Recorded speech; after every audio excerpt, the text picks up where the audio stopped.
माना जाता है कि महाभारत के युद्ध में हर रोज हजारों योद्धा सैनिक मारे जाते थे। सैनिकों के मरने की तादाद इतनी ज्यादा थी कि कुछ सैनिकों के शव वहीं कि जिन सैनिकों की पहचान हो जाती थी उन्हें उनके परिजनों को सौंप दिया जाता था।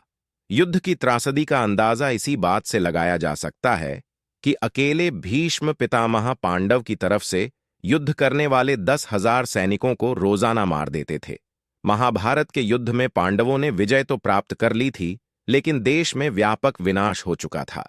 देश कई खंडों में बंट चुका था और लोग अलग अलग तरीकों से जीवन यापन कर रहे थे।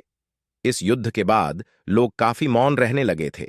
इस समय में विदेशी धरती से आकर कई लोग भारत के क्षेत्रों में बसने लगे और अलग अलग धर्मों का प्रचार प्रसार हुआ।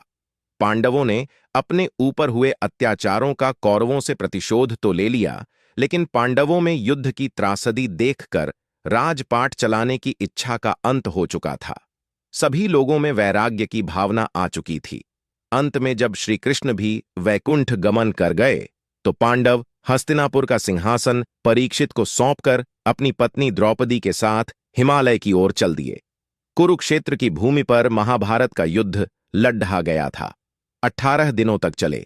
युद्ध के बाद हजारों की तादाद में सैनिकों के शव बिखरे हुए थे। युद्ध इतना रक्त रंजित था कि सैनिकों की पहचान कर पाना भी मुश्किल था।